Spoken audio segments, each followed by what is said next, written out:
Today we will discuss a very important chapter light, which is very important for class 10th and as well as class 8 and 9 too. In this chapter we will discuss about the reflection, different type of reflection, law of reflection, spherical mirror, type of spherical mirror means concave mirror, convex mirror, and different type of images formed by this mirror according to the position of the object and the mirror's quality. So friends, सबसे पहले start करते हैं हम reflection से। Reflection क्या होता है?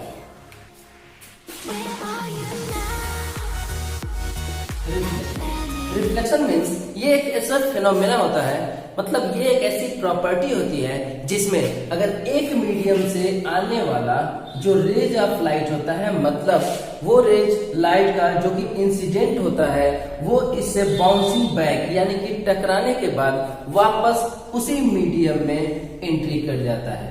मतलब कि अगर कोई रेज ऑफ लाइट जो कि इंसिडेंट होता है किसी सरफेस के ऊपर, वो उस सरफेस पे टकराने के बाद वापस उसी मीडियम में चला जाता है। इस प्रॉपर्टी, इस फेनोमेना को हम लोग बोलते हैं रिफ्लेक्शन।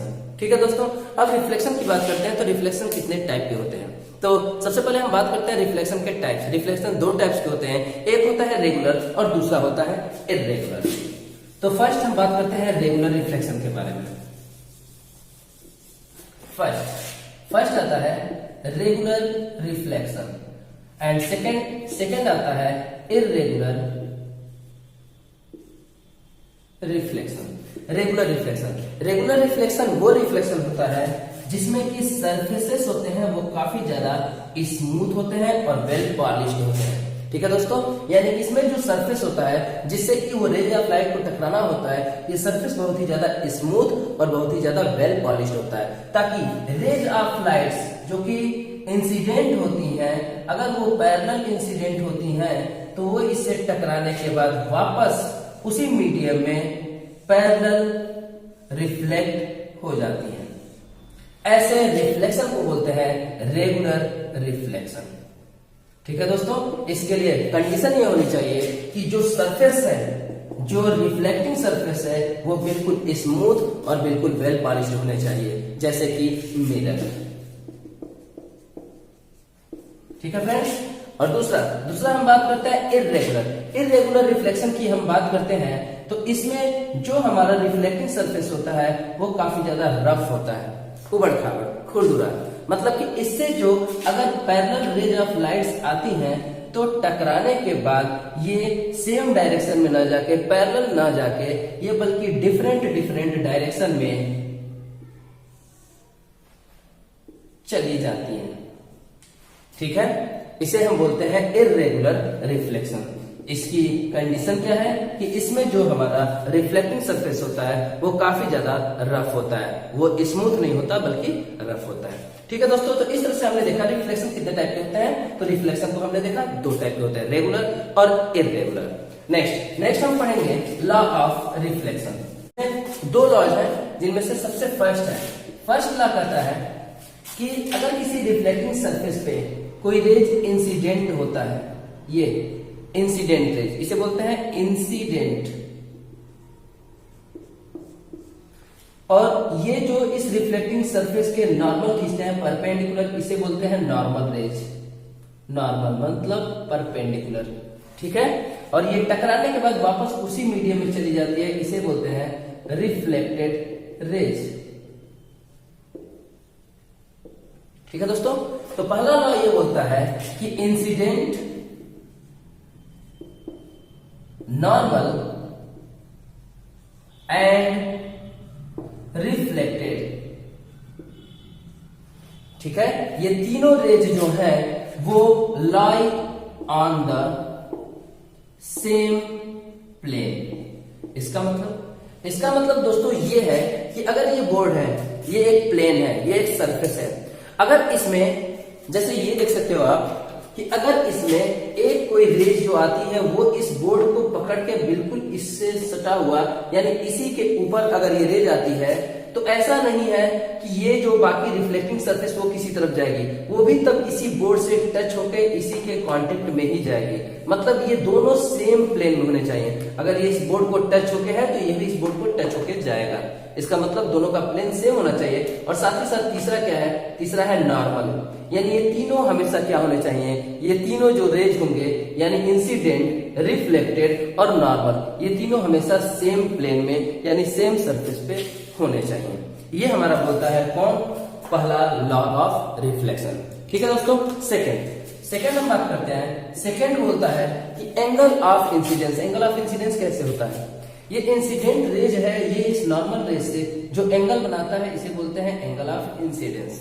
और बाकी जो ये रिफ्लेक्टेड रेज होता है, ये नॉर्मल से जो एंगल बनाता है इसे बोलते हैं रिफ्लेक्टेड एंगल या एंगल ऑफ रिफ्लेक्शन। ठीक है।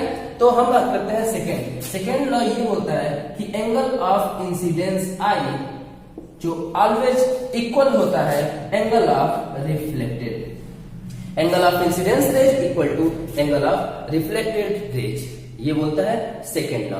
इसका मतलब ये होता है, ध्यान से देखिए दोस्तों, अगर ये I बराबर R, मतलब अगर इस I ये 60 है तो ये भी 60 होगा। अगर इसको कम करके हम कितना कर दें, 30 कर देते हैं, तो फिर ये भी कम होकर कितना होगा, 30 डिग्री होगा। अगर इसको कम करके हम 10 डिग्रीज करते हैं तो ये भी कम होकर कितना होगा, 10 डिग्रीज होगा।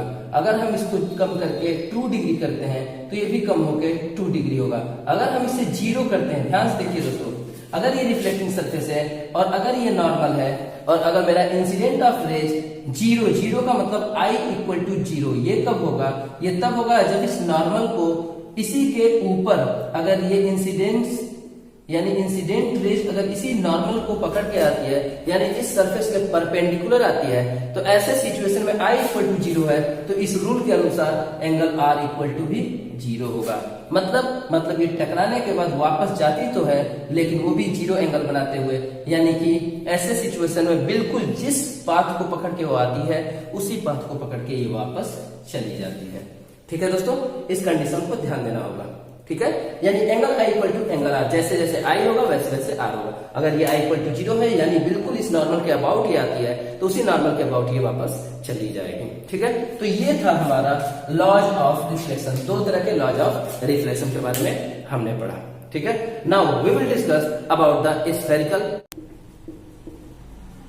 स्फेरिकल मिरर क्या होता है दोस्तों? Spherical mirror is a type of mirror in which reflecting surface is just a part of a hollow sphere of the glass, यानी शीशे का बना हुआ एक खोखला गोला यानी हॉलो स्फेयर का अगर कोई पार्ट हम काट देते हैं, ठीक है, और उस कटे हुए पार्ट में अगर इससे कोई रिफ्लेक्टिंग सरफेस तैयार होता है तो इसे हम बोलते हैं स्फेरिकल मिरर। फिर से सुनिए, अगर कोई शीशे का बना हुआ स्फेयर है और इस स्फेयर को अगर हम काटते हैं तो इससे बना हुआ, जैसे ये देखिए, इस हिस्से को अगर अंदर वाले हिस्से को हम पॉलिश कर दें तो ये एक रिफ्लेक्टिंग सरफेस मिलता है। इसे आप किनारे कर लीजिए, ये एक रिफ्लेक्टिंग सरफेस मिलता है। ठीक है दोस्तों, ये एक मिरर हो गया जिसे हम बोलते हैं कन्वेक्स मिरर। दूसरा अगर हम इस पार्ट को बाहर की तरफ अगर पॉलिश करते हैं तो इसमें अंदर का ये सरफेस है, ये रिफ्लेक्टिंग सरफेस का काम करता है, रिफ्लेक्टिंग मिरर का काम करता है। अगर हम इसे किनारे कर लेते हैं तो ये ऐसे आता है, इसे हम बोलते हैं कॉनकेव मिरर। तो ओवरऑल अगर कोई आपसे पूछता है कि स्फेरिकल मिरर क्या है, तो स्फेरिकल मिरर क्या होता है? ये एक तरह का मिरर होता है जो कि ग्लास से बने हुए स्फेरिकल, ग्लास से बना हुआ जो स्फेयर होता है इससे कट किया हुआ यानी इसका एक पार्ट होता है जिसके थ्रू रिफ्लेक्टिंग सरफेस का ये काम करता है। ठीक है, रिफ्लेक्टिंग सरफेस का ये काम करता है। इसमें जो उभरा हुआ हिस्सा होता है यानी जिसमें रिफ्लेक्टिंग सरफेस, देखिए ये अंदर की तरफ पॉलिश है, ठीक है, यानी रिफ्लेक्टिंग सरफेस अगर ये है, देखिए ये अगर ये उभरा हुआ होता है तो इसे बोलते हैं कन्वेक्स, और ये अगर अंदर की तरफ धंसा होता है तो इसे बोलते हैं कॉनकेव। ठीक है, अगर इसको समझना होगा तो सबसे आसान ये होगा कि एक आप स्पून समझ लीजिए, चम्मच समझ लीजिए। ठीक है, इसमें जो अंदर की तरफ धंसा हुआ हिस्सा होता है इसे बोलते हैं कॉनकेव, और जो बाहर की तरफ निकला होता है इसे बोलते हैं कॉन्वेक्स। तो ये खासियत है इनकी। ठीक है, concave mirror and convex mirror. ठीक है दोस्तों, अब इसमें अगर हम बात करते हैं इस स्फीयर का सेंटर का है, ये बीचों बीच में है। ठीक है, ये बीचों बीच में, इसे बोलते हैं सेंटर सी। ठीक है दोस्तों, अब दो तरह के मिरर है, कन्वेक्स और कॉन्केव, इनके बारे में हमें समझना होगा कि ये आखिर होता क्या है। इनके बारे में सबसे पहले कुछ छोटे मोटे डिफिनीशन होंगे, उन्हें जानना काफी जरूरी है। जैसे first, centre of curvature. Centre of curvature, centre of curvature क्या होता है दोस्तों? सेंटर ऑफ कर्वेचर को सी से दिखाया जाता है। मतलब अगर ये कॉन्केव मिरर है तो सेंटर ऑफ कर्वेचर क्या होगा? तो दोस्तों ये जिस स्फीयर से काटा गया है उस स्फीयर का जो सेंटर होगा उसी को बोलते हैं सेंटर ऑफ कर्वेचर सी। और चूंकि ये कॉन्केव है तो यानी इसको अगर हम आगे बढ़ाएं तो ये ऐसा स्फीयर रहा होगा जिसमें से ये काटा गया है, तो इसका सेंटर हमेशा इधर की तरफ होगा। यानी कॉन्केव मिरर में सेंटर ऑफ कर्वेचर हमेशा लेफ्ट हैंड होगा। ठीक है दोस्तों, फिर से सुनिए, सेंटर ऑफ कर्वेचर क्या है? सेंटर ऑफ कर्वेचर वो सेंटर होता है, यानी कॉन्केव मिरर का या कन्वेक्स मिरर का वो सेंटर होता है, किसका? उस स्फीयर का जिसमें से इन्हें काट के अलग किया गया है। यानी अगर एक कॉन्केव मिरर है, इसे हम पूरा करें तो किसी स्फीयर में से इसको काटा गया होगा, वो स्फीयर का जो सेंटर होगा सी, यही होता है इस कॉन्केव मिरर का सेंटर ऑफ कर्वेचर। यानी हमेशा कॉन्केव मिरर का सेंटर ऑफ कर्वेचर किधर की तरफ होगा? ये लेफ्ट हैंड साइड में होगा। ठीक है, अगर हम कन्वेक्स की बात करते हैं तो ये देखिए, ये हो गया कन्वेक्स मिरर, बाहर की तरफ उभरा हुआ ये रिफ्लेक्टिंग सरफेस। अगर इसका हम बात करते हैं सेंटर ऑफ कर्वेचर, तो देखिए ये भी किसी स्फीयर में से काटा गया होगा। इस स्फीयर को अगर हम पूरा करने की कोशिश करते हैं तो ये स्फीयर लगभग ऐसा आएगा। ठीक है, और इस स्फीयर का जो सेंटर होगा इसे ही बोलते हैं सेंटर ऑफ कर्वेचर। यानी कन्वेक्स मिरर के लिए सेंटर ऑफ कर्वेचर हमेशा किधर की तरफ होता है? राइट हैंड साइड में होता है। तो दोस्तों आपको याद रखना होगा सेंटर ऑफ कर्वेचर क्या होता है? सेंटर ऑफ कर्वेचर वो पॉइंट होता है, वो मिरर का वो सेंटर, यानी वो पॉइंट होता है जिस स्फीयर में से इसे काटा गया है उसी के सेंटर को बोलते हैं सेंटर ऑफ कर्वेचर। ठीक है, इसी से रिलेटेड एक दूसरा पॉइंट आता है, सेकेंड, रेडियस, जिसे आर से दिखाते हैं, रेडियस। ठीक है दोस्तों, तो रेडियस भी सेम वही। अगर हम कॉन्केव मिरर की बात करते हैं तो इसका रेडियस क्या होगा? ये जिस स्फीयर में से काटा गया है उस स्फीयर का जो रेडियस होता है उसी को बोलते हैं क्या? Radius of curvature. ठीक है, यानी कि ये सेंटर से इसके बीच की दूरी, सेंटर से इस मिरर के बीच की दूरी को बोलते हैं रेडियस ऑफ कर्वेचर। ठीक है दोस्तों, यानी इसका रेडियस, कॉन्केव मिरर की रेडियस हमेशा लेफ्ट हैंड साइड होती है और कन्वेक्स मिरर का जो रेडियस होता है वो हमेशा राइट हैंड साइड होता है। ठीक है, थर्ड की हम बात करते हैं पोल। पोल जिसे पी से दिखाते हैं, ये क्या होता है दोस्तों? ये जो कॉन्केव मिरर या कन्वेक्स मिरर हम लिए हैं तो इनमें जो ठीक बीचों बीच वाला हिस्सा होता है, यानी ये कॉन्केव मिरर का जो बीचों बीच का पोर्शन होता है, सेंटर होता है या बीच का हिस्सा, इसे बोलते हैं पोल पी। और इसी तरह कन्वेक्स मिरर का भी जो ठीक सेंटर होता है इसे बोलते हैं पोल पी। ठीक है दोस्तों, नेक्स्ट आता है अपर्चर। अपर्चर से आप क्या समझते हैं? अपर्चर का मतलब होता है ये एक डायमीटर होता है, यानी ये जो रिफ्लेक्टिंग सरफेस है ना, यहां से लेके और यहां तक, यहां से लेके यहां तक, ये जो रिफ्लेक्टिंग सरफेस है इनका अगर हम दोनों पॉइंट मिला दें तो इसे बोलते हैं अपर्चर। यानी it is a diameter of the reflecting surface from both ends. दोनों एंड्स को अगर आपस में मिलाते हैं तो ये जो खींचा जाता है ये स्ट्रेट लाइन, इसी को बोलते हैं अपर्चर। ठीक है दोस्तों, नेक्स्ट आता है कि प्रिंसिपल एक्सिस क्या होता है? प्रिंसिपल एक्सिस, दोस्तों प्रिंसिपल एक्सिस की बात करते हैं तो सेंटर ऑफ कर्वेचर सी और पोल पी, इनको मिलाने वाली जो स्ट्रेट लाइन है इसी को बोलते हैं प्रिंसिपल एक्सिस। पोल पी और सेंटर सी, इनको आपस में मिलाने वाली लाइन को बोलते हैं प्रिंसिपल एक्सिस। ठीक है, तो ये अलग अलग डिफिनीशन हो गए जो इसके लिए काफी इंपॉर्टेंट है। इसको इनके मतलब सारे डेरिवेशन न्यूमेरिकल्स को समझने के लिए ये जानना काफी जरूरी है। ठीक है फ्रेंड्स, अब हम जानने की कोशिश करेंगे प्रिंसिपल फोकस क्या है, जो कि बहुत ही ज्यादा इंपॉर्टेंट होता है प्रिंसिपल फोकस के बारे में जानना। देखिए ये है कॉन्केव मिरर, ये हो गया इसका पॉलिश्ड सरफेस।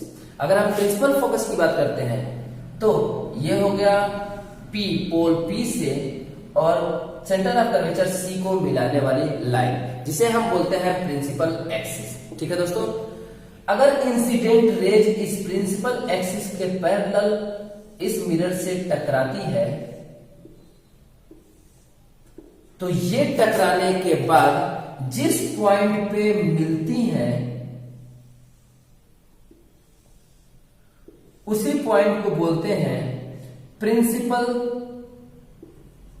फोकस और इसे F से दिखाते हैं। फिर से ध्यान से सुनिए, कहता है कि इस प्रिंसिपल एक्सिस के पैरेलल यानी इनफाइनाइट से आने वाली रेज अगर इस मिरर से टकराती है तो टकराने के बाद जिस पॉइंट पे ये मिलती है इसी को बोलते हैं प्रिंसिपल फोकस F, और इनके बीच की दूरी को हम लोग बोलते हैं फोकल लेंथ F, यानी यहां से यहां की दूरी को बोलते हैं फोकल लेंथ F।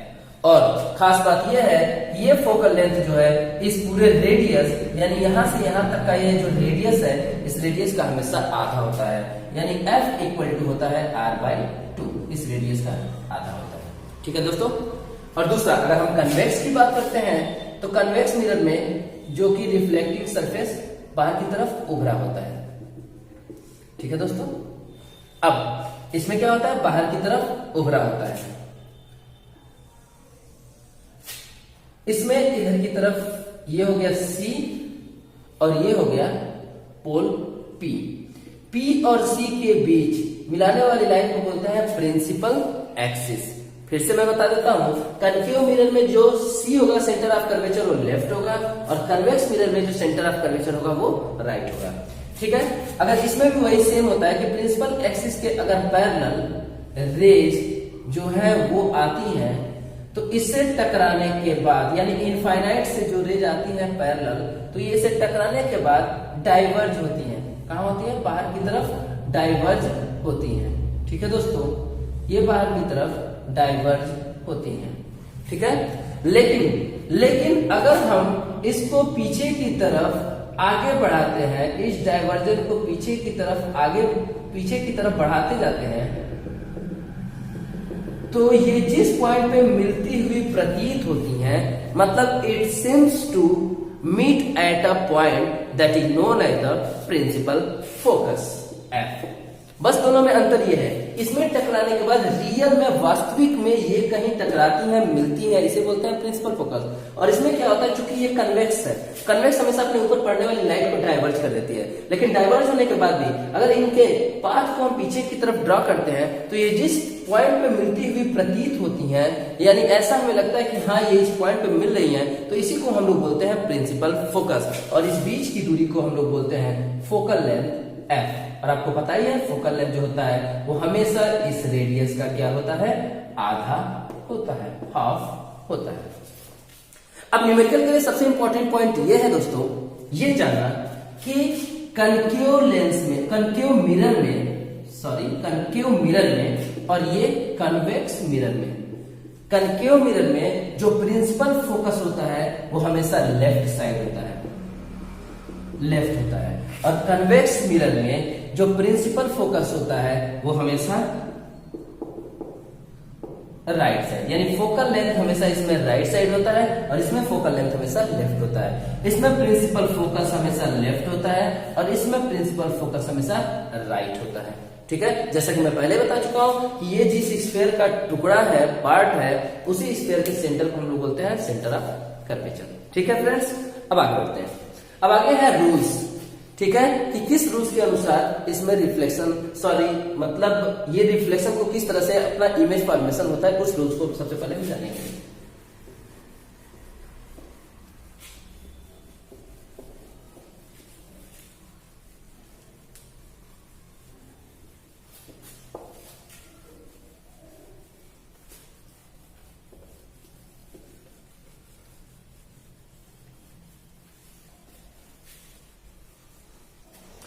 आइए दोस्तों, अब हम बात करते हैं रूल्स ऑफ कनकेव मिरर।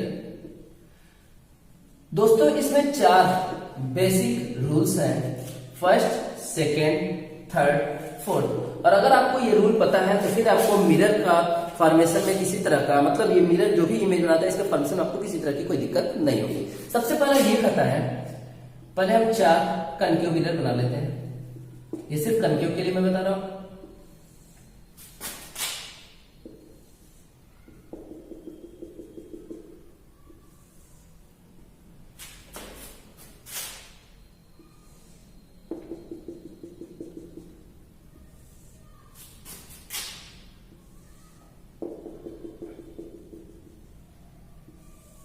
ठीक है दोस्तों, अब इसमें देखिए, सबसे पहला ये कहता है कि ये मान लीजिए पोल है, ये हो गया आपका सेंटर ऑफ कर्वेचर C, और ये कहीं F हो गया, इसमें भी C, ये प्रिंसिपल फोकस जो कि इसका आधा होता है, और ये P, इसमें भी ये C, ये प्रिंसिपल फोकस, और ये P, C F P।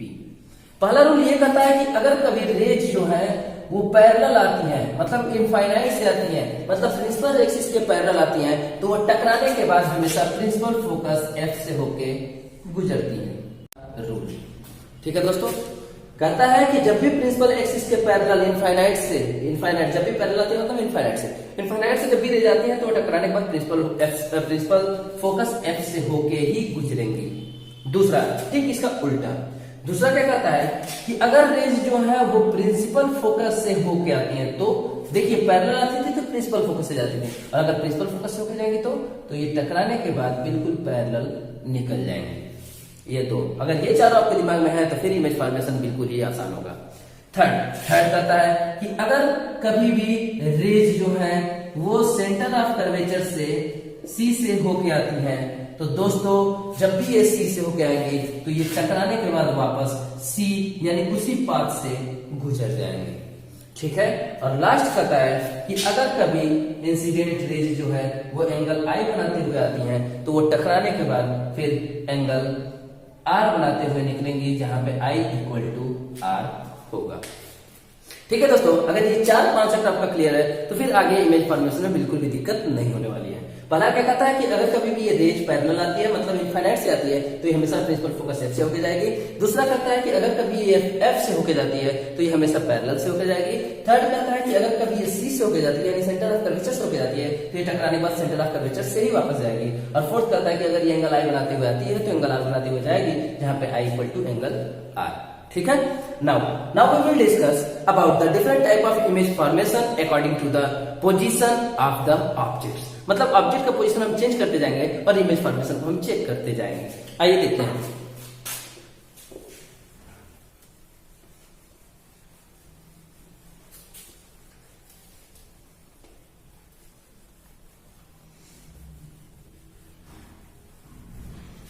अब हम पढ़ेंगे इमेज फॉर्मेशन।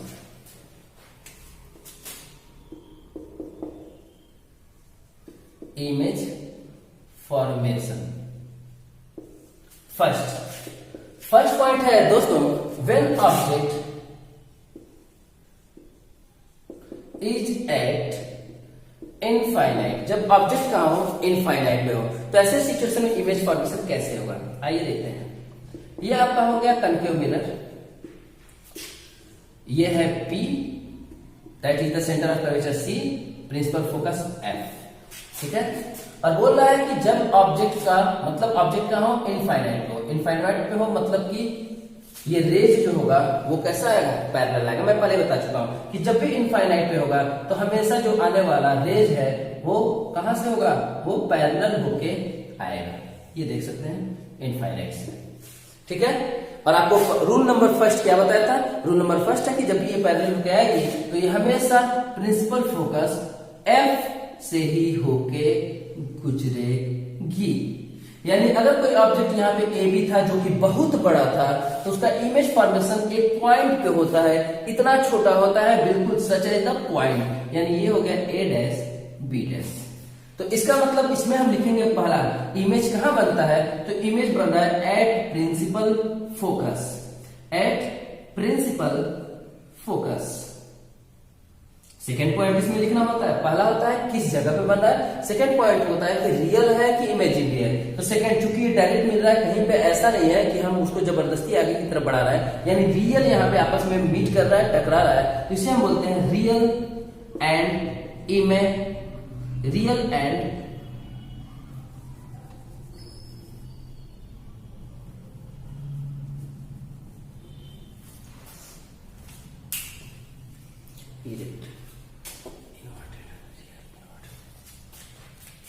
सेकेंड पॉइंट कहता है कि ये रियल में आपस में टकरा रहा है, कहीं पे ऐसा नहीं है कि हम इसे आगे की तरफ मतलब इसके पाथ को ले जा रहा है। ये रियल में जब मिलता है तो इसे हम बोलते हैं रियल एंड इन्वर्टेड का मतलब उल्टा। जब भी इमेज बनता है रियल तो हमेशा इन्वर्टेड ही बनता है, उल्टा ही बनता है। थर्ड छोटा है कि बड़ा है? देखिए ये बहुत बड़ा था क्योंकि इनफाइनाइट से रहा था, और इतना छोटा हो रहा है, इतना छोटा हो रहा है कि एक पॉइंट जैसा मिल रहा है, जिसे हम लिखेंगे हाईली डिमिनिश्ड, यानी बहुत ही ज्यादा छोटा। तो ये हो गया दोस्तों फर्स्ट पॉइंट क्या है, when object is eight infinite, तो ऐसे सिचुएशन में हमेशा इनका इमेज प्रिंसिपल फोकस एक्स पे बनेगा, ठीक है। और ये तीनों पॉइंट्स हो गए। सेकेंड देखो दोस्तों, इसमें करना क्या है कि ऑब्जेक्ट को हम, ये देखिए सी है, ये एफ है, और ये हो गया मेरा पी। पहले हमने इनफाइनाइट से रखा, सेकेंड हम क्या करेंगे, अब इनफाइनाइट और सी के बीच में रखेंगे। फिर उसके बाद थर्ड वाले पोजीशन में क्या करेंगे कि मतलब देखो इनफाइनाइट पे जब हमने लाया था तो इनफाइनाइट पे बन रहा है कहां, एफ पे। अगला हम क्या करेंगे, इनफाइनाइट और सी के बीच में लाएंगे। तो अब इमेज क्या है, जैसे जैसे हम आगे बढ़ेंगे वैसे वैसे इमेज पीछे की तरफ बढ़ेगा। बस ये आप दिमाग में रख रहिएगा, ठीक है, काफी ज्यादा इजी हो जाता है। जब हम आगे बढ़ते हैं तो इमेज भी अब पीछे की तरफ बढ़ता है, यहाँ पे सी और एफ के बीच में बनता है, अभी आगे हम देखेंगे। और जब हम आगे बढ़ते हैं फिर सी पे आते हैं, तो ऐसे में ये भी पीछे हट के सी पे आता है, यानी कि ऑब्जेक्ट सी पे आएगा तो इमेज भी सी पे आएगा। फिर अगला केस में हम ऑब्जेक्ट को बढ़ा के कहां करते हैं, सी और एफ के बीच में ले जाएंगे। तो ऐसे में जो हमारी इमेज बनेगा वो सी और इनफाइनाइट के बीच में बनेगा, ठीक है। और नेक्स्ट केस में जब हम एफ पे ले जाएंगे तो ऐसे में ये हमारा कहां बनेगा, इनफाइनाइट में बनेगा। मतलब वन बाय वन हम आगे की तरफ बढ़ते जाते हैं और हमारा जो इमेज है वो पीछे की तरफ बढ़ते जाता है। तो आइए हम सेकेंड केस को देखते हैं।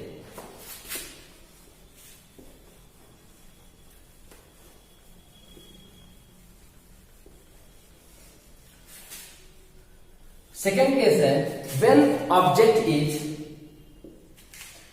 बिटवीन, या बोल सकते हैं when object is beyond C, यानी सी के पीछे है। यानी अगर हम ऐसे ले लेते हैं तो ये हो गया आपका कनकेव मिरर, ये हो गया पी, यहाँ पे है सी, ये हो गया एफ। तो बियॉन्ड सी का मतलब अगर सी के पीछे कहीं पे ऑब्जेक्ट लेते हैं, तो दोस्तों आपको जानकारी के लिए मतलब एक इजी के लिए एक ट्रिक बताते हैं कि जब तक हम सी को पार नहीं कर लेते हैं तब तक ये ऑब्जेक्ट में से हमें दो रेज भेजना है, एक सीधा और एक नीचे की तरफ। नीचे की तरफ जो आएगा वो हमेशा बगल वाले पॉइंट से होके जाना है। फिर से सुन लीजिए, ये एक छोटा सा ट्रिक है कि जब भी सी को जब तक कि हम पार नहीं कर लेते हैं तब तक हमें दो रेज भेजना है, एक सीधा, एक तो स्ट्रेट जाना है, और दूसरा नीचे की तरफ जाना है। नीचे की तरफ भी कहा, जो जस्ट बगल में पॉइंट है उससे होके। तो ये देखिए जस्ट बगल में कौन सा है, सी है, यानी सेकंड इस सी से होके जाना है, यानी एक सीधा भेजना है, एक नीचे भेजना है, ठीक है। बस यही हमें आगे बढ़ाना है तब तक जब तक हम सी को क्रॉस ना कर लें। सी को क्रॉस करने के बाद एक सीधा और एक ऊपर की तरफ। तो देखिए ये ऑब्जेक्ट है ए बी, तो पहला रूल क्या कहता है कि जब ये पैरेलल जाता है तो ये टकरा के एफ से होके निकलती है, और दूसरा फिर क्या करता है, जब ये सी से होके जाती है तो सी से होके फिर से वापस भी आती है। ऐसे में ये दोनों रेज कहां टकरा रहे हैं, देखिए ये सीधा गया और एफ से होके वापस आया, और दूसरा कहता है कि जब सी से होके जाती है तो सी से होके वापस भी आती है। ऐसे सिचुएशन में ये दोनों रेज टकरा रहा है यहाँ पे, और इसी को हम बोलेंगे मेरा ये इमेज बनता है ए डैश बी डैश, क्योंकि दोनों रेज यहीं पे टकरा रही है, ठीक है।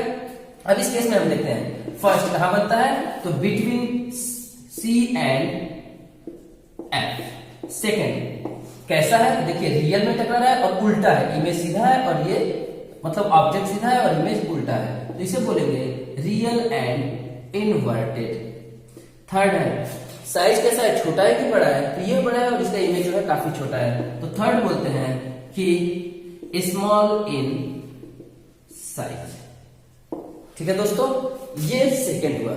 थर्ड में हमें क्या करना है और आगे बढ़ना है, यानी थर्ड में हमें आना है सी की तरफ। तो थर्ड पॉइंट को हम देखते हैं,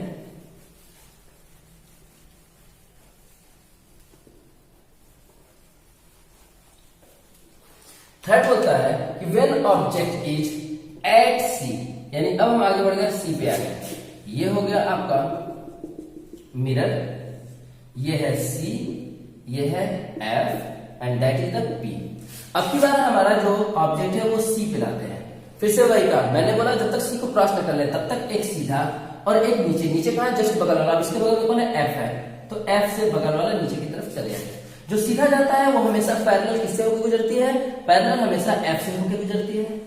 और जो एफ से होकर जाती है, रूल नंबर सेकंड क्या था कि अगर एफ से होकर जाती है तो वो टकराने के बाद हमेशा पैरेलल होके जाती है, हमेशा ये पैरेलल होके जाती है। और आपस में जहां पे ये दोनों रेज कटती हैं उस पॉइंट को हम खींच लेते हैं, एंड दैट इज द, अगर ये ऑब्जेक्ट था ए बी तो ये हो जाएगा ए डैश बी डैश। यानी ऐसे सिचुएशन में हम पाते हैं कि जब भी ये सी पे सेंटर ऑफ कर्वेचर पे हमारा ऑब्जेक्ट होगा तो इमेज भी सेंटर ऑफ कर्वेचर पे होगा। तो इसका फर्स्ट पॉइंट होगा एट पॉइंट सी। सेकेंड क्या है, रियल एंड इन्वर्टेड। देखिए रियल है, इन्वर्टेड है। और थर्ड क्या कहता है, साइज की बात करते हैं तो साइज हम देखते हैं सेम साइज, यानी जैसा था ऑब्जेक्ट वैसा ही है इसका इमेज। ठीक है दोस्तों, नेक्स्ट हम आगे बढ़ते हैं। चौथा क्या है, अब सी को क्रॉस करना है। और सी को क्रॉस करने पे मैंने आपको बताया कि एक सीधा और अब नीचे नहीं जाएगा, बल्कि अब रेंज मेरा सीधा तो जाएगा लेकिन ऊपर जाएगा। आइए देखते हैं फोर्थ कंडीशन। फोर्थ में हम देखते हैं कि when object is between C and F, यानी कि अब की बार अगर हम कनकेव मिरर लेते हैं तो अगर ये हमारा पॉइंट P है, ये C है, ये F है, तो अब की बार हमारा ऑब्जेक्ट कहां होगा, C और F के बीच में। ठीक है दोस्तों, और मैंने बताया C को क्रॉस करनी है, तो यानी अब तो एक सीधा आएगा लेकिन अब नीचे न जाके अब ऊपर जाना है। ठीक है, और ध्यान देना होगा आपको एक खास बात की कि ऊपर जो जाएगा वो टकरा के फिर वापस उसी लाइन पे आना होगा, इस तरह से कि वो इस नीडल को यानी इस ऑब्जेक्ट के ऊपर वाले हिस्से को, और जब टकरा के आने वाला प्रॉपर्टी किसमें होता है, टकरा के आने वाला प्रॉपर्टी सी में होता है। तो यानी ऐसे जाना होगा कि ये वापस इसी पाथ को, जैसे जा रहा है इसी पाथ को वापस टकरा के आए और इसके नीडल के मुंह से और इसी से होता हुआ गुजरे। ये हमें ध्यान देना होगा, ये हमें अपने पास से ऐड करना होगा। क्या, एक स्ट्रेट पर एक ऊपर, और ऊपर जो जाएगा वो टकरा के वापस आएगा इस तरह से कि नीडल के अपर इस टिप को और इस सी को टच करता हुआ जाए। ठीक है, क्यों, क्योंकि टकरा के वापस आने वाली क्वालिटी किसमें होती है, सी में होती है, तो सी से होकर इसको गुजरना होगा। तो ये वापस आती है, और आपको पता है जो सीधा जाता है वो किससे होकर लौटता है, वो लौटता है एफ से होके।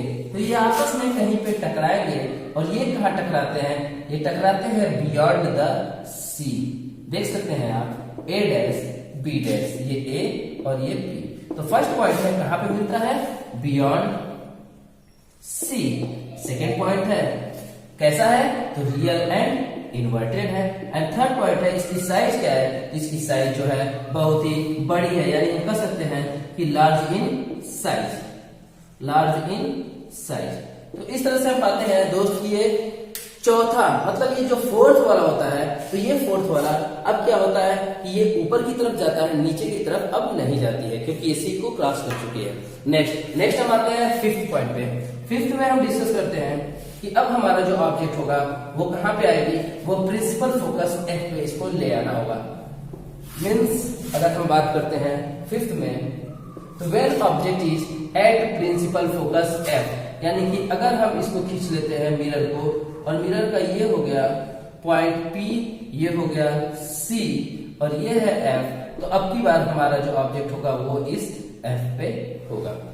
अभी हमने क्या बताया कि अब चूंकि C को क्रॉस कर चुका है तो एक तो सीधा आएगा और दूसरा कहां होगा, दूसरा ऊपर की तरफ जाएगा, इस तरह से कि ये वापस टकरा के आए और टकरा के इस टिप को और इस C को टच करता हुआ वापस जाए।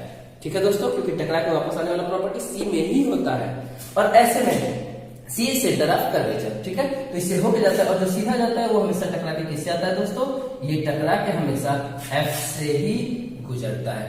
इस तरह से हमें एक चीज मिलता है क्या, कि दोनों रेज आपस में पैरेलल है, ये कहीं पे टकराएंगे नहीं। देख सकते हैं दोनों के बीच की दूरी हर जगह क्या आ रहा है, पैरेलल आ रहा है, यानी इसका इमेज अगर कहीं बनना भी होगा तो वो इनफाइनाइट पे बनेगा और बहुत ही बड़ा बनेगा। तो इसका हम पहला फर्स्ट ये लिखेंगे कि एट इनफाइनाइट पे बनेगा, सेकेंड लिखेंगे कि रियल और इन्वर्टेड होगा, और थर्ड लिखते हैं कि साइज क्या होगा, क्या काफी ज्यादा हाई, काफी ज्यादा लार्ज, या इसे हम कह सकते हैं कि बहुत ही ज्यादा मैग्नीफाइड, बहुत ही ज्यादा हाई, यानी ये काफी ज्यादा बड़ा बनना है। तो ये हमने देखा 5 पॉइंट हो चुके हैं। ठीक है, अब हम नेक्स्ट जाते हैं। नेक्स्ट आता है एफ और पी के बीच में, एफ और पी के बीच में, when object is between F and P. तो दोस्तों इसमें हम देखते हैं, फिर से एक कनकेव मिरर को खींचते हैं, ये हो गया इसका पॉइंट P, ये हो गया C, ये है F, और अब की बार जो हमारा ऑब्जेक्ट है वो होता है F और P के बीच। ठीक है दोस्तों, इसमें हमें एक चीज को ध्यान देना होगा कि फिर से ये एक सीधा जाएगा और एक ये ऊपर की तरफ जाएगा, ऊपर की तरफ। हमने बताया कि जो ऊपर की तरफ जाए वो इस तरह से कि टकराने के बाद वापस आता है, और ये किससे होकर गुजरता है, वापस ये इस C से होके गुजरता है। क्यों? क्योंकि टकरा के वापस लौटने की प्रॉपर्टी किसमें होती है, पॉइंट C में होती है। और जो स्ट्रेट जाता है वो स्ट्रेट हमेशा पॉइंट F से होके ही निकलता है, यानी पैरेलल जाने वाला रेज हमेशा F से होके निकलता है। ऐसे में हम पाते हैं क्या, ऐसे में हम पाते हैं कि ये दोनों रेज आपस में काफी नजदीक थी, और जैसे जैसे दूर होती जाती हैं इनके बीच का डिस्टेंस भी बढ़ता जाता है। इसका मतलब ये कभी भी रियल में मिलेंगी नहीं, क्योंकि इनके बीच की दूरी बढ़ती जा रही है। ठीक है दोस्तों, तो ऐसे सिचुएशन में हम इसका पीछे की तरफ इसके पाथ को लेते हैं तो ये पीछे की तरफ कहीं मिलती हुई प्रतीत होती है, रियल में नहीं होती है, लेकिन ऐसा लगता है कि पीछे की तरफ कहीं मिल रही है। तो ऐसे में हमारा जो ऑब्जेक्ट का इमेज है वो पीछे की तरफ A डैश B डैश हो रहा है, जो कि रियल नहीं है, वर्चुअल है। तो इसमें हम लिखते हैं first behind the mirror, second लिखते हैं वर्चुअल है, ये रियल नहीं है, क्या है, वर्चुअल है, और ये स्ट्रेट है, यानी इसे हम बोलेंगे इरेक्ट, यानी ये खड़ा है। ठीक है, और थर्ड हम बोलेंगे साइज क्या है, तो लिखेंगे, ये देखिए ये ऑब्जेक्ट है, ये इमेज है, तो लिखेंगे क्या, लार्ज इन साइज। तो फाइनल हम देखते हैं कि ये टोटल 6 केस हुआ है, और 6 केस के बारे में हम आपको एक काफी आसानी से समझाने की कोशिश करते हैं कि इसमें करते क्या है। देखिए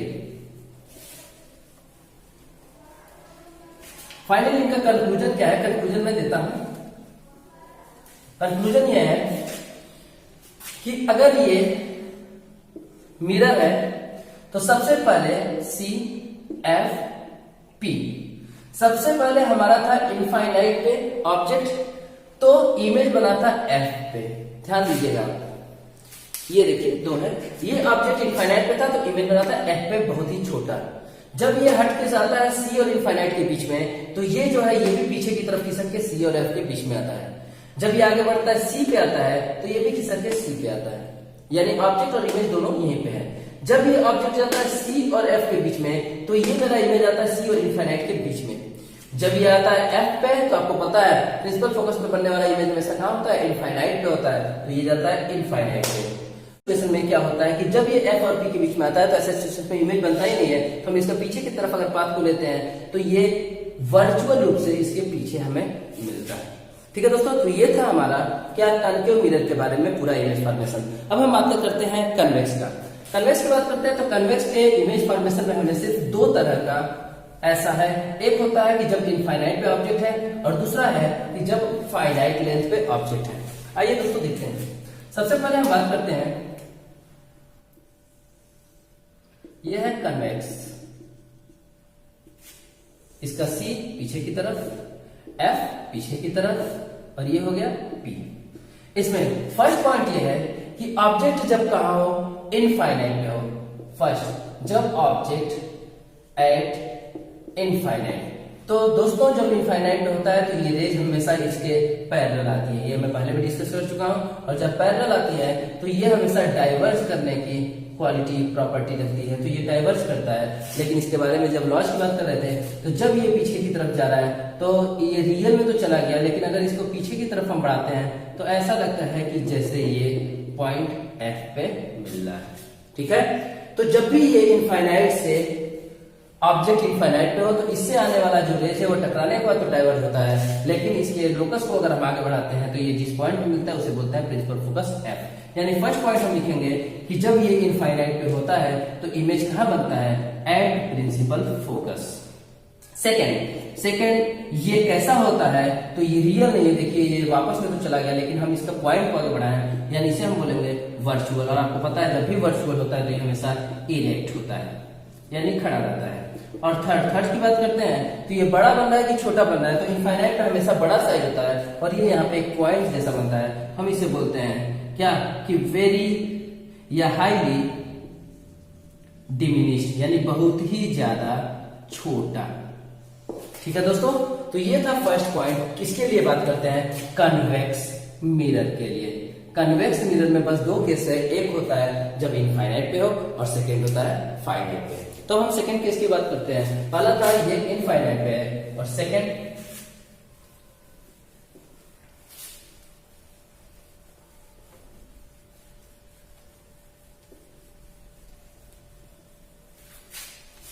आइए सेकेंड की बात करते हैं। तो सेकेंड है when object is at finite length. Finite length यानी कि अब की बार हम जो ऑब्जेक्ट रखेंगे वो ऑब्जेक्ट को एक फाइनाइट लेंथ पे रखेंगे। आइए दोस्तों ये देखते हैं। ये हो गया यहाँ पे C, ये है F, ये है P। ऑब्जेक्ट को हम यहाँ पे रख रहे हैं फाइनाइट लेंथ। ठीक है दोस्तों, इससे हम क्या करेंगे? एक रेज को सीधा भेजेंगे, ठीक है, और दूसरा रेज ऐसा होगा जो टकरा के, दूसरा रेज ऐसा होगा जो टकरा के वापस चला जाएगा। ये आपको दिमाग में बिल्कुल बैठाना होगा। जो आया टकराया और टकरा के वापस चला गया। ठीक है दोस्तों, दो चीजें। फिर वही बात, जब भी टकरा के वापस जाता है ये प्रॉपर्टी किसमें होती है? ये ऑब्जेक्ट हो गया AB। टकरा के वापस जाता है ये प्रॉपर्टी किसमें होती है? पॉइंट C में होती है, सेंटर ऑफ कर्वेचर में। यानी इस पॉइंट को हम अगर इसके पाथ को आगे बढ़ाते हैं तो इसको C से जोड़ते हैं, ये C की तरफ जाके खुद ब खुद मिलेगा। क्यों? क्योंकि टकराने की प्रॉपर्टी C में ही होती है। और सेकंड, जो पैरेलल जाता है एक्सिस के, वो हमेशा क्या होता है? होने को तो ये डाइवर्ज चला जाता है, लेकिन आपको पता होगा जब भी ये पैरेलल जाता है, अगर इसके हम रेज को पीछे की तरफ इसके पाथ को हम लें तो ये हमेशा प्रिंसिपल फोकस F पे मिलता हुआ दिखाई देता है। ऐसे में ये दोनों आपस में जहां पे कट करती हैं, इसे ही हम बोलते हैं क्या? Image A', B'। यानी इस केस में भी पहला होगा क्या? Behind mirror. सेकेंड होगा, सेकेंड क्या होगा दोस्तों? कि between P and F। Third क्या होगा? बिहाइंड मिरर में हो गया P and F। And second हम कर सकते हैं कि ये वर्चुअल है एंड इरेक्ट है। देखिए इरेक्ट है, सीधा खड़ा है। और थर्ड की बात करते हैं तो ये कैसा है? Smaller in size. ठीक है दोस्तों, तो इस तरह से ये इमेज फॉर्मेशन पूरा होता है, चाहे वो कनकेव का हो चाहे वो कन्वेक्स का हो। आइए अब हम बात करते हैं मिरर फार्मूला। ठीक है, जो आज के इस वीडियो का लास्ट टॉपिक होगा मिरर फार्मूला। ठीक है दोस्तों, अब हम बात करते हैं मिरर फार्मूला। ये फार्मूला कहता है 1/u plus 1/v equal to 1/f। ठीक है, जहां पे u क्या होता है? u इक्वल टू होता है डिस्टेंस ऑफ ऑब्जेक्ट। ऑब्जेक्ट की दूरी कहां से? From mirror. इस मिरर से ऑब्जेक्ट की दूरी क्या है? ऑब्जेक्ट कहां पे रखा जा रहा है? जैसे मान लीजिए ये आपका मिरर है, तो इस मिरर से ये ऑब्जेक्ट कितनी दूर पे रखी जा रही है, इसी को बोलते हैं u। ठीक है, सेकंड v होता है डिस्टेंस ऑफ इमेज। इमेज जो बन रहा है उसका मिरर से दूरी क्या है? यानी अगर ये बन रहा था रियल, तो रियल हमेशा इन्वर्टेड बनता है, तो इसकी दूरी मिरर से क्या है? इसे बोलते हैं v। ठीक है दोस्तों, नेक्स्ट f को बोलते हैं फोकल लेंथ। ठीक है, ये तीनों है। और फाइनल इसी को हम बोलते हैं मिरर फार्मूला, जिसपे सारे तरह के न्यूमेरिकल्स प्रॉब्लम होंगे। और न्यूमेरिकल प्रॉब्लम जो कि सेकंड पार्ट में बताएंगे, इससे पहले हम आपको बताएंगे साइन कन्वेंशन। किधर की तरफ माइनस होगा, किधर की तरफ प्लस होगा, किधर की तरफ मतलब अगर हाइट ऊपर की तरफ लेते हैं, अगर ऊपर या नीचे या फिर लेफ्ट या राइट, ये सब कन्वेंशन हम आपको बताएंगे नेक्स्ट पार्ट में। फिलहाल ये है मिरर फार्मूला। ठीक है, और जैसा कि हमें पता है, since we know that F equal to होता है R/2 यानी रेडियस का आधा, तो इसी को हम आगे और बढ़ा सकते हैं और लिख सकते हैं क्या? कि 1/f, f की जगह पे हम R/2 लिख सकते हैं, तो 2 ऊपर चला जाएगा यानी 2/r। तो फाइनल हम इसको भी ऐड कर सकते हैं। ठीक है दोस्तों, इसी को ओवरऑल बोलते हैं मिरर फार्मूला। नेक्स्ट आता है जिसे हम बोलते हैं मैग्निफिकेशन। m से इसे डिनोट करते हैं। मैग्निफिकेशन का मतलब ये होता है कि जो इमेज बन रहा है वो ऑब्जेक्ट से क्या है, छोटा है, बड़ा है, कितने गुना छोटा, कितने गुना बड़ा, इसी को मैग्निफिकेशन बोलते हैं, मैग्नीफाइड मतलब। तो इसे दिखाते हैं m से, और m इक्वल टू होता है H2 अपॉन H1, जहां पे H2 को बोलते हैं साइज ऑफ इमेज, जो इमेज बन रहा है उसकी साइज, और H1 को बोलते हैं साइज ऑफ ऑब्जेक्ट, जो ऑब्जेक्ट है उसका साइज। H2 अपॉन H1, या फिर इसे हम एक और चीज बोल सकते हैं, m equal to H2 by H1 equal to minus V by U। Minus V by U, V वही है distance of image from the mirror, और U क्या है, distance of object from the mirror. दोस्तों ये अभी आपको डाउट होगा कि ये सब हम क्या निकाला है, तो सेकंड पार्ट में जब हम साइन कन्वेंशन बता देंगे और जब इसके प्रॉब्लम्स हम लोग सॉल्व करेंगे, तब आपको लगेगा कि ये बहुत ही इजी है और इसको मतलब किसी भी तरह के प्रॉब्लम को सॉल्व करना बहुत ही आसान है। ठीक है दोस्तों, तो आज के लिए इस पार्ट में बस इतना ही। उम्मीद है आपको ये वीडियो अच्छा लगा होगा, जैसा भी है आप हमें कमेंट जरूर करें, और साथ ही साथ जिन लोगों ने अभी तक हमारे चैनल को सब्सक्राइब नहीं किया, प्लीज उनसे मेरी रिक्वेस्ट है हमारे चैनल को सब्सक्राइब करें, लाइक करें, कमेंट करें, और साथ ही साथ आगे के जो भी वीडियो जाते हैं उनको फॉलो भी करते रहें। Thank you so much.